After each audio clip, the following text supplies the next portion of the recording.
ನಮಸ್ಕಾರ ವೀಕ್ಷಕರೇ. ಕರ್ನಾಟಕ ರಾಜಕಾರಣದಲ್ಲಿ ಈಗ ಅತಿ ದೊಡ್ಡ ಸಂಚಲನ ಶುರುವಾಗಿದೆ. ಕಳೆದ ಕೆಲವು ದಿನಗಳಿಂದ ಕೇರಳದ ರೆಸಾರ್ಟ್ನಲ್ಲಿ ವಿಶ್ರಾಂತಿ ಪಡೆಯುತ್ತಿದ್ದ ಟಗರು ಸಿದ್ದರಾಮಯ್ಯ ಈಗ ಅಖಾಡಕ್ಕೆ ಇಳಿದಿದ್ದಾರೆ. ಸಿದ್ದರಾಮಯ್ಯನವರನ್ನು ಸೈಡ್ ಲೈನ್ ಮಾಡಲಾಗುತ್ತಿದೆ, ಅವರ ಪವರ್ ಕುಗ್ಗುತ್ತಿದೆ ಎಂಬ ವದಂತಿಗಳು ಹಬ್ಬಿದ್ದ ಬೆನ್ನಲ್ಲೇ ಸಿದ್ದರಾಮಯ್ಯನವರು ಈಗ ಭರ್ಜರಿ ಕಮ್ ಬ್ಯಾಕ್ ಮಾಡಿದ್ದಾರೆ. ಒಂದೆಡೆ ಸಿಎಂ ಡಿಕೆ ಶಿವಕುಮಾರ್ ಅವರು ಸಿದ್ದರಾಮಯ್ಯನವರ ಮನೆಗೆ ಹೋಗಿ ಆಶೀರ್ವಾದ ಪಡೆದಿದ್ದರೆ, ಇನ್ನೊಂದೆಡೆ ಸಿದ್ದರಾಮಯ್ಯನವರು ತಮ್ಮ ನಿವಾಸದಲ್ಲಿ ಸರಣಿ ಸೀಕ್ರೆಟ್ ಮೀಟಿಂಗ್ಗಳನ್ನು ನಡೆಸುತ್ತಿದ್ದಾರೆ. ಈ ಮೀಟಿಂಗ್ಗಳ ಉದ್ದೇಶವೇನು? ಸಂಪುಟ ವಿಸ್ತರಣೆಯಲ್ಲಿ ತಮ್ಮವರನ್ನು ಸೇರಿಸಲು ಸಿದ್ದರಾಮಯ್ಯ ಹೆಣೆದಿರುವ ಆ ಮಾಸ್ಟರ್ ಪ್ಲಾನ್ ಎಂಥದ್ದು? ಜುಲೈ 2ನೇ ವಾರದಲ್ಲಿ ಹಸ್ತಪಾಳ್ಯದಲ್ಲಿ ಯಾವ ಸ್ಫೋಟ ಸಂಭವಿಸಲಿದೆ? ಇವತ್ತಿನ ಈ ವಿಶೇಷ ಪ್ಯಾಕೇಜ್ನಲ್ಲಿ ನಾವು ಪ್ರತಿಯೊಂದು ರಹಸ್ಯವನ್ನು ಬಯಲು ಮಾಡಲಿದ್ದೇವೆ. ವಿಡಿಯೋವನ್ನು ಎಲ್ಲೂ ಸ್ಕಿಪ್ ಮಾಡದೆ ಕೊನೆಯವರೆಗೂ ನೋಡಿ. ಕೇರಳ ಪ್ರವಾಸದ ನಂತರ ಸಿದ್ದು ಫುಲ್ ಆಕ್ಟಿವ್. ವೀಕ್ಷಕರೇ, ರಾಜೀನಾಮೆ ನೀಡಿದ ನಂತರ ಸಿದ್ದರಾಮಯ್ಯನವರಿಗೆ ಸ್ವಲ್ಪ ವಿಶ್ರಾಂತಿಯ ಅಗತ್ಯವಿತ್ತು. ಹಾಗಾಗಿ ಅವರು ಕೇರಳಕ್ಕೆ ತೆರಳಿ ಒಂದು ಬ್ರೇಕ್ ತೆಗೆದುಕೊಂಡಿದ್ದರು.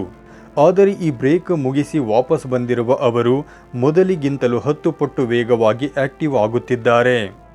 ಸಿದ್ದರಾಮಯ್ಯನವರ ಈ ಆಕ್ಟಿವಿಟಿ ನೋಡಿದರೆ ಅವರು ಯಾವುದೋ ದೊಡ್ಡ ಆಪರೇಷನ್ಗೆ ರೆಡಿಯಾಗಿದ್ದಾರೆ ಅನ್ನೋದು ಸ್ಪಷ್ಟವಾಗಿ ಕಾಣುತ್ತಿದೆ. ತಮ್ಮ ಆಪ್ತರು ಮತ್ತು ಜತೆಗಿನವರ ಜೊತೆ ಅವರು ಈಗ ಸರಣಿ ಸಭೆಗಳನ್ನು ನಡೆಸುತ್ತಿದ್ದಾರೆ. ನನ್ನ ಪವರ್ ಮುಗಿದಿಲ್ಲ ಅನ್ನೋದನ್ನು ಅವರು ಈ ಮೂಲಕ ಹೈಕಮಾಂಡ್ ಮತ್ತು ರಾಜ್ಯದ ನಾಯಕರಿಗೆ ತೋರಿಸಿಕೊಡುತ್ತಿದ್ದಾರೆ.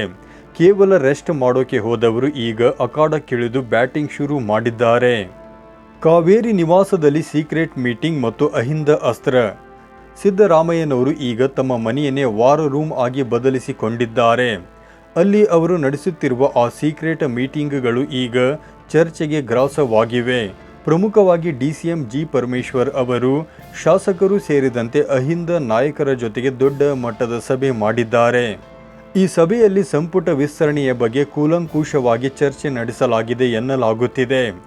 ಪಕ್ಷದಲ್ಲಿ ಸಿದ್ದರಾಮಯ್ಯನವರನ್ನು ಕಡೆಗಣಿಸಲಾಗುತ್ತಿದೆ ಅನ್ನೋ ವದಂತಿಗಳ ಬೆನ್ನಲ್ಲೇ ಈ ಸಭೆ ನಡೆದಿರೋದು ಬಹಳ ಮಹತ್ವ ಪಡೆದುಕೊಂಡಿದೆ. ಸಿದ್ದರಾಮಯ್ಯನವರು ತಮ್ಮ ಆಪ್ತ ಶಾಸಕರಿಗೆ ಯಾವ ಸಂದೇಶ ನೀಡಿದ್ದಾರೆ? ಪರಮೇಶ್ವರ್ ಅವರ ಜೊತೆಗಿನ ಆ ಆಪ್ತ ಸಮಾಲೋಚನೆಯ ಒಳಾರ್ಥವೇನು? ಇದು ನೇರವಾಗಿ ಡಿಕೆಶಿ ಪವರ್ಗೆ ಸವಾಲು ಹಾಕುವ ಕೆಲಸದಂತೆ ಕಾಣುತ್ತಿದೆ. ಸಂಪುಟ ವಿಸ್ತರಣೆ ಮತ್ತು ಸಿದ್ದರಾಮಯ್ಯನವರ ಮಾಸ್ಟರ್ ಪ್ಲಾನ್. ವೀಕ್ಷಕರೇ, ಜುಲೈ 2ನೇ ವಾರದಲ್ಲಿ ಸಂಪುಟ ವಿಸ್ತರಣೆಯಾಗುವ ಸಾಧ್ಯತೆ ಇದೆ ಎಂದು ಹೇಳಲಾಗುತ್ತಿದೆ. ಇದೇ ಕಾರಣಕ್ಕೆ ಸಿದ್ದರಾಮಯ್ಯನವರ ಮೇಲೆ ಈಗ ಭಾರೀ ಒತ್ತಡವಿದೆ. ಅನೇಕ ಶಾಸಕರು ಸಿದ್ದರಾಮಯ್ಯನವರನ್ನು ಭೇಟಿಯಾಗಿ ನಮ್ಮನ್ನು ಹೇಗಾದರೂ ಮಾಡಿ ಮಂತ್ರಿ ಮಾಡಿ ಅಂತ ಲಾಬಿ ಮಾಡುತ್ತಿದ್ದಾರೆ. ಆದರೆ ಸಿದ್ದರಾಮಯ್ಯನವರ ಲೆಕ್ಕಾಚಾರವೇ ಬೇರೆ ಇದೆ ಎಂದು ಹೇಳಲಾಗುತ್ತಿದೆ. ತಮ್ಮ ಹಳೆಯ ಸಂಪುಟದಲ್ಲಿ ಇದ್ದು ಈಗ ಕೈ ಬಿಡಲಾಗಿರುವ ಆಪ್ತರನ್ನು ಮತ್ತೆ ಸಂಪುಟಕ್ಕೆ ಸೇರಿಸಲೇಬೇಕು ಅನ್ನೋ ಹಠಕ್ಕೆ ಅವರು ಬಿದ್ದಿದ್ದಾರೆ. ಯಾರನ್ನ ಸೇರಿಸಬೇಕು, ಯಾರನ್ನ ಬಿಡಬೇಕು ಅನ್ನೋದರ ಬಗ್ಗೆ ಅವರ ಬಳಿ ಈಗ ಒಂದು ಪಕ್ಕಾ ಲಿಸ್ಟ್ ರೆಡಿಯಾಗಿದೆ.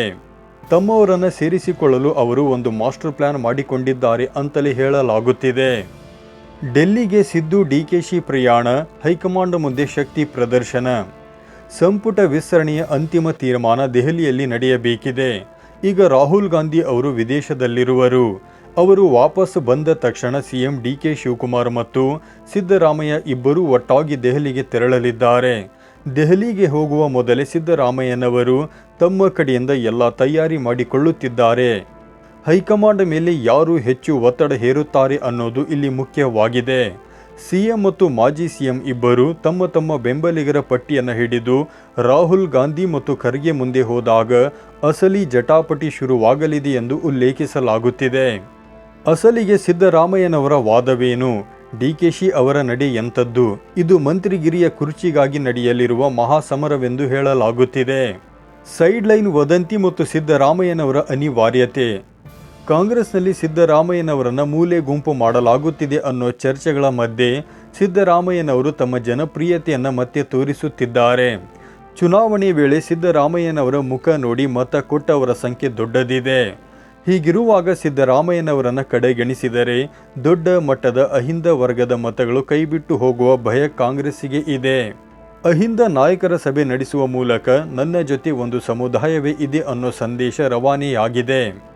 ಸಂಪುಟದಲ್ಲಿ ಅಹಿಂದ ವರ್ಗಕ್ಕೆ ಹೆಚ್ಚಿನ ಪ್ರಾತಿನಿಧ್ಯ ಬೇಕು ಅನ್ನೋದು ಸಿದ್ದು ವಾದ. ಇದು ಡಿಕೆಶಿಗೆ ಒಂದು ರೀತಿಯ ಇಕ್ಕಟ್ಟಿನ ವಿಷಯವಾಗಿದೆ. ಏಕೆಂದರೆ ಪ್ರತಿಯೊಬ್ಬರಿಗೂ ಅಧಿಕಾರ ಹಂಚುವುದು ಸವಾಲಿನ ಕೆಲಸವಾಗಿದೆ.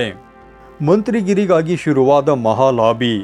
ಸದ್ಯಕ್ಕೆ ಶಾಸಕರಲ್ಲಿ ಮಂತ್ರಿ ಸ್ಥಾನಕ್ಕಾಗಿ ಭಾರೀ ಪೈಪೋಟಿ ನಡೆದಿದೆ. ಸಿದ್ದರಾಮಯ್ಯನವರ ಮೇಲೆ ತೀರಾ ಒತ್ತಡ ತರುತ್ತಿರುವ ಶಾಸಕರು ನಮ್ಮನ್ನು ಆಯ್ಕೆ ಮಾಡಲೇಬೇಕು ಎಂದು ಆಗ್ರಹಿಸುತ್ತಿದ್ದಾರೆ. ಸಿದ್ದರಾಮಯ್ಯನವರ ಸಂಪುಟದಲ್ಲಿ ಈ ಹಿಂದೆ ಪ್ರಭಾವಿಯಾಗಿದ್ದ ನಾಯಕರು ಈಗ ಸಂಪುಟದಿಂದ ಹೊರಗಿದ್ದಾರೆ. ಅವರನ್ನು ಮತ್ತೆ ಒಳಕ್ಕೆ ತರಲು ಸಿದ್ದು ಹರಸಾಹಸ ಪಡುತ್ತಿದ್ದಾರೆ. ಜುಲೈ 2ನೇ ವಾರದಲ್ಲಿ ನಡೆಯಲಿರುವ ಈ ಪ್ರಕ್ರಿಯೆಯಲ್ಲಿ ಸಿದ್ದರಾಮಯ್ಯನವರು ಯಾರನ್ನ ಮಂತ್ರಿ ಮಾಡುತ್ತಾರೆ ಅನ್ನೋದರ ಮೇಲೆ ಮುಂದಿನ ಸರ್ಕಾರದ ಭವಿಷ್ಯ ನಿಂತಿದೆ. ಮಾಸ್ಟರ್ ಪ್ಲಾನ್ ಮೂಲಕ ತಮ್ಮ ಆಪ್ತರಿಗೆ ಜಾಗ ಕೊಡಿಸುವಲ್ಲಿ ಅವರು ಯಶಸ್ವಿಯಾಗುತ್ತಾರಾ ಅಥವಾ ಹೈಕಮಾಂಡ್ ಬೇರೆಯದೇ ನಿರ್ಧಾರ ತೆಗೆದುಕೊಳ್ಳುತ್ತಾ ಅನ್ನೋದನ್ನು ಕಾದು ನೋಡಬೇಕು. ವೀಕ್ಷಕರೇ, ಸಿದ್ದರಾಮಯ್ಯನವರ ಈ 2ನೇ ಇನ್ನಿಂಗ್ಸ್ನ ಆಟ ಈಗಷ್ಟೇ ಶುರುವಾಗಿದೆ. ವಿಶ್ರಾಂತಿ ಮುಗಿಸಿ ಬಂದಿರುವ ಅವರು ಸುಮ್ಮನೆ ಕೂರುವವರಲ್ಲ ಅನ್ನೋದು ಅವರ ಈ ಸರಣಿ ಸಭೆಗಳಿಂದ ಗೊತ್ತಾಗುತ್ತಿದೆ. ಸಂಪುಟ ವಿಸ್ತರಣೆಯ ನಂತರ ಕಾಂಗ್ರೆಸ್ನಲ್ಲಿ ಭಿನ್ನಮತ ಉಂಟಾಗುತ್ತಾ ಅಥವಾ ಸಿದ್ದರಾಮಯ್ಯ ಎಲ್ಲರನ್ನೂ ಒಟ್ಟಾಗಿ ಕೊಂಡೊಯ್ಯುತ್ತಾರಾ? ರಾಹುಲ್ ಗಾಂಧಿ ಅವರ ಎಂಟ್ರಿಯ ನಂತರ ದೆಹಲಿಯಲ್ಲಿ ಯಾವ ರೀತಿಯ ಡ್ರಾಮಾ ನಡೆಯಲಿದೆ ಅನ್ನೋದನ್ನು ನೋಡೋಕೆ ಇಡೀ ರಾಜ್ಯವೇ ಈಗ ಕಾಯುತ್ತಿದೆ. ನಿಮ್ಮ ಪ್ರಕಾರ ಸಿದ್ದರಾಮಯ್ಯನವರ ಈ ಮಾಸ್ಟರ್ ಪ್ಲಾನ್ ವರ್ಕೌಟ್ ಆಗುತ್ತಾ? ಯಾರಿಗೆ ಮಂತ್ರಿ ಸ್ಥಾನ ಸಿಗಬೇಕು ಅಂತ ನೀವು ಅಂದುಕೊಳ್ಳುತ್ತೀರಿ? ಕಮೆಂಟ್ ಮಾಡಿ ನಮಗೆ ತಿಳಿಸಿ. ಇಂತಹ ಕಂಪ್ಲೀಟ್ ರಾಜಕೀಯ ಸುದ್ದಿಗಳಿಗಾಗಿ ನಮ್ಮ ಚಾನಲನ್ನು ತಪ್ಪದೆ ಸಬ್ಸ್ಕ್ರೈಬ್ ಮಾಡಿ. ಧನ್ಯವಾದಗಳು.